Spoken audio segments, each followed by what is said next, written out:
Junior college, IIT, JEE, NEET academy, seat guarantee programme. ఆయన ఒక మహానటుడు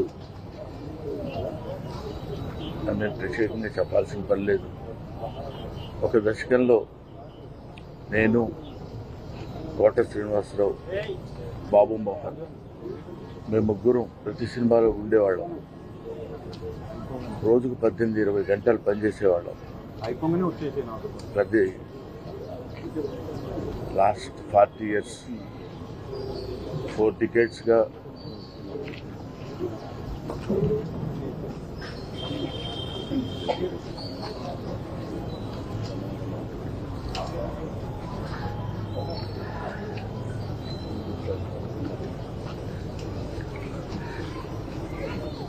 అరే ఊరే అనుకుంటూ కలిసి ఉన్నాం. వాళ్ళ కోట లేడు అంటే నమ్మలేకపోతుంది. నటన ఉన్నంత కాలం కోట ఉంటాడు. వాడుకు నటరాజు కూతురు, మహానుభావుడు, ఏ విషయాన్నైనా నిర్మోహాటంగా మాట్లాడే వ్యక్తి. అటువంటి వ్యక్తిని కోల్పోవడం భారతదేశానికే, నటనా లోకానికే తీరని లోటు.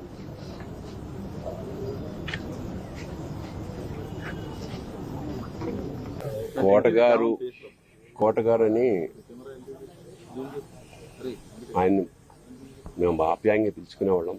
నాకు సినిమాల్లోకి వెళ్ళక ముందు నాటకాల నుంచి కూడా బాగా పరిచయం.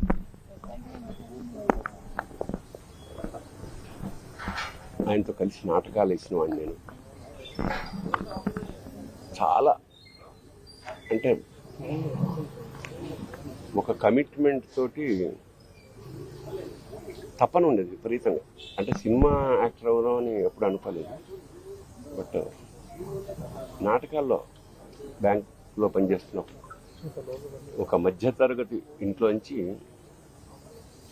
బయలుదేరిన అతని ప్రయాణం అంచెలంచెలుగా one of the best villains of Telugu industry. సరే, మామూలుగా సరదాగా మాట్లాడుకునే వాళ్ళ కోటగారి నేచర్ ప్రకారం మాట కటువుగా ఉండేది. సరే, చిన్నప్పటి నుంచి నాకు తెలిసిన వ్యక్తి కాబట్టి పెద్ద పట్టించుకునేవాళ్ళం కాదు. ఎన్నో విషాదాల్ని దాటుకుంటూ మహోన్నత శిఖరానికంటే యావత్ భారతదేశం అతన్ని గుర్తించింది. తమిళ, హిందీ ఇండస్ట్రీ కూడా. అలా ఒక అనుకున్నది సాధించాడు. ఇప్పుడే అదే చెప్పుకుంటున్నాం, మా అనుభవాలు. దాదాపు 50 ఏళ్ల సాహచర్యం అది. పైగా కుటుంబం, చిన్నపిల్లలు మా ఇంటెదురు ఉండడం వల్ల మాకున్న కుటుంబంతో కూడా చాలా అనుబంధం ఉంది.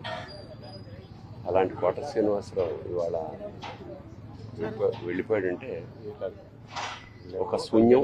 కోట శ్రీనివాసరావు గారి స్థానం మాత్రం ఇంకెవరు పూరించలేరు, అది సత్యం.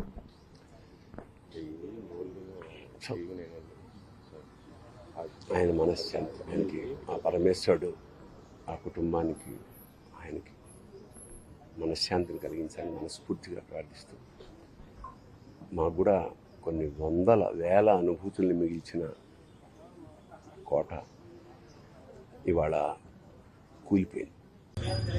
అలాంటి కోట శ్రీనివాసరావు ఇవాళ వెళ్ళిపోయాడంటే ఒక శూన్యం.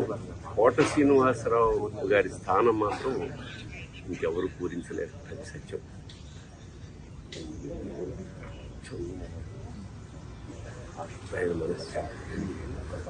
ఆయన మనశ్శాంతి, పరమేశ్వరుడు కుటుంబానికి, ఆయనకి మనశ్శాంతిని కలిగించాలని మనస్ఫూర్తిగా ప్రార్థిస్తాను. మాకు కూడా కొన్ని వందల వేల అనుభూతుల్ని మిగిల్చిన కోట ఇవాళ కూలిపోయింది.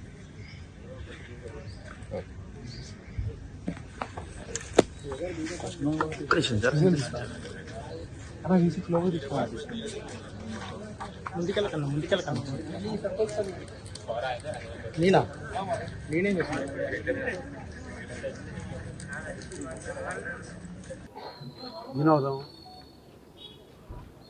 దేవుడు ఇలాంటి సినిమాలు ఒక సీన్ ఇచ్చి ఇంప్రవైజ్ చేయాలంటే సీన్లో విషయం లేకపోయినా కూడా అతను ఎంత బాగా ఇంప్రవైజ్ చేస్తారు, సీన్ పనిచేస్తాడంటే అలాంటి నటులు వేల మీద ఎక్కువ తెలుగు కోటబాబు దగ్గర నుంచి నాలాంటి ఆర్టిస్టులు చాలా నేర్చుకున్నాం. ఎప్పుడు చూడాలనిపించినా రారా ఒక్కనే ఉన్నాను ఇంట్లో బోర్ కొడుతుంది. ఈ మధ్యన కూడా వచ్చాలే నేను చాలాసార్లు. లాస్ట్లో కొంచెం మనిషి చిక్కినా కూడా వాయిస్లో మాత్రం ఏమాత్రం బేస్ తగ్గలే, గట్టిగానే మాట్లాడుతుండేవాడు. అది ఇది అడుగుతుండేవాడు, ఏమేమి షూటింగ్ జరుగుతున్నారో అడుగుతుండేవాడు, ఎరా నన్ను మర్చిపోయారా ఇండస్ట్రీ అని అడుగుతుండేవాడు. నాకు వయసులో నాకన్నా పెద్ద అయినా కూడా చాలా మీ ఇద్దరు స్నేహితుల్లో ఉండేవాళ్ళం. నేను ఎప్పుడు బాబు అని పిలిచేవాడిని, నన్ను రాజా అనిపిస్తాడు. అతన్ని లేని లోటు తీర్చలేంది. ఎప్పుడు అతను చల్లగా ఉండాలని దేవుని కాదు.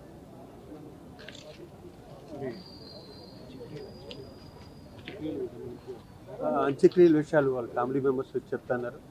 ఎందుకంటే కోట శంకరరావు గారు ట్రైన్లో ఉన్నారు, అక్కడ అరుణాచల్ నుంచి ఎక్కడి నుంచి వస్తున్నారు. వాళ్ళ ఫ్యామిలీ మెంబర్స్ అందరూ డిసైడ్ చేసుకున్నాక చెప్తారు. ఈరోజే ఉంటుంది అనుకుంటున్నాను. నిజంగా ప్రస్తుతం ఉన్నటువంటి సమాజం దేనికి ప్రయారిటీ ఇస్తుంది? ఆర్థిక సంబంధాల చుట్టూ మాత్రమే తిరుగుతోంది. మళ్ళీ ఎన్నికలంగానే చాలా విరక్తి కలుగుతున్నాం. మంచి అనిపిస్తుంది కదా, లేడీస్ కూడా ఛాలెంజింగ్ జాబ్స్ చేసినప్పుడు చాలా బాగుంటది. ట్రాఫిక్ అసిస్టెంట్స్ గా నియమించిన ట్రాన్స్జెండర్స్ అందరితో సాల్యూట్ చేయించుకుంటున్నారు. ఫుడ్ డెలివరీ ఇవ్వటానికి వెళ్ళినటువంటి డెలివరీ బాయ్ అనిల్ పై కళ్ళ ముందు పెళ్ళండి